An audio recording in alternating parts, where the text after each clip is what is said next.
आज हम आपको एक ऐसी खातून से मुलाकात करा रहे हैं जिनकी ज़िंदगी जोहद मुसलसल है, जिन्होंने कड़ी मेहनत मुशक्क़त से एक ऐसी फील्ड का इंतखाब किया जिसमें खातून की नुमाइंदगी महज कुछ फीसद है।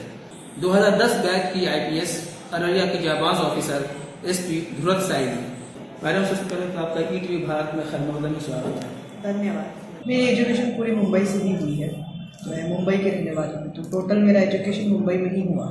पहली बात तो एग्ज़ाम देना ही सबसे बड़ी कठिनाई है अपने में। ये वर्ल्ड की सेकेंड टफेस्ट एग्ज़ाम कहलाती है UPSC सिविल सर्विसेज एग्जामिनेशन। तो एक पिताजी का सपना था जिसको मैंने साकार किया। इच्छा भी थी इस सर्विस में आने के लिए, उसके लिए कड़ी मेहनत की है, 18-18 घंटे पढ़ाई की है।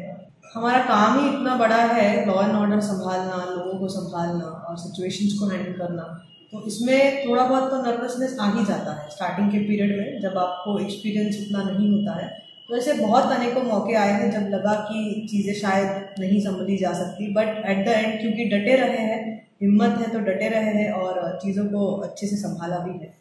ये तो अररिया की जनता मेरे को ज़्यादा अच्छे से बताएगी कि कितना फ़र्क वो दिखती है जब मैं आई थी अररिया में और आज के अररिया में। बट मौके हमको एक्चुअली कम ही मिल जाता है कि काम इतना हो जाता है तो फिजिकली फिट रहना थोड़ा डिफिकल्ट हो जाता है, बट फिजिकली फिट रहना चाहिए।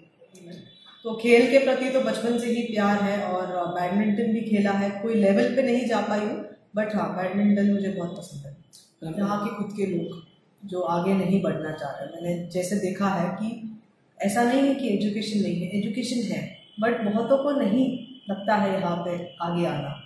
लोग अपने से सोचें कि मुझे पढ़ाई करनी है, मुझे लिखाई करनी है, लोग अपने से आगे आए जा रहे हैं। मैं तो बस लोग को यही एक उम्मीद करती हूँ कि आप आगे आए, अपना सही तरीके से एजुकेशन पूरा कर ले और आगे बढ़े, कि पढ़ाई नहीं छोड़े, चाहे जो हो जाए। पढ़ाई ऐसी चीज़ है जो आपको हर मुकाम पे अपने ले जाएगी।